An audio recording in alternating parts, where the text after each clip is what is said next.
Hi there everyone, reporting to you live from the Mona Bailey Academy. My name is Zakarrah and I'm from a program called Engageable Designs. Today we're going to be making a Chinese swan pond, aka an abacus. An abacus is used as a calculator where you can perform basic operations like addition, subtraction, multiplication, and division. And today we are going to make one, so let's get started. All right, so the materials needed for this abacus are going to be 6 jumbo craft sticks. You're gonna need 28 beads, doesn't matter what color they are. You'll need 4 pipe cleaners and also glue of some sort. I'm using a hot glue gun. You can also use craft glue, Elmer's glue, whatever you have in your home. All right, so the first step that we're gonna do is with 3 of the jumbo craft sticks, we're gonna mark 4 dots on each of the sticks that are evenly spaced out, just so you can have a better idea as to where you're gonna be placing the glue.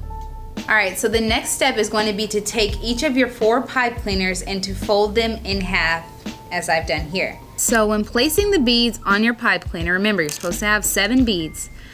We're going to be placing 5 beads at the bottom. Remember to leave about 1 inch at the bottom from the tip of the pipe cleaner. We're going to just place all 5 of the beads, the first 5, as so. And then give about 2 inches from the top bead and start placing the last 2 beads. Again, remember to leave about 1 inch from the tip of the pipe cleaner. And at the end, it'll look like this. So what I'm doing now is taking our beaded pipe cleaners, and now it's time to glue them to the popsicle sticks that we drew the dots on. So just remember when placing your beads on the pipe cleaner to leave about 1 inch on both ends of the pipe cleaner so that you're not getting glue on the beads, because then you won't be able to use the abacus properly.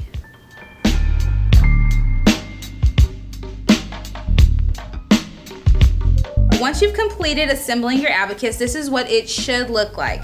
Notice how there are 2 beads at the top of every column and 5 beads at the bottom of every column, and you want to be sure that there are no tips of your pipe cleaner showing at the tops and bottoms.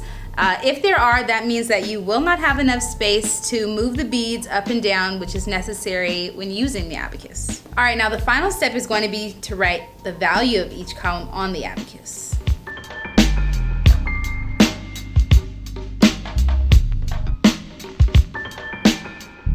All right, now I want you all to stay tuned for part 2 of how to use the abacus.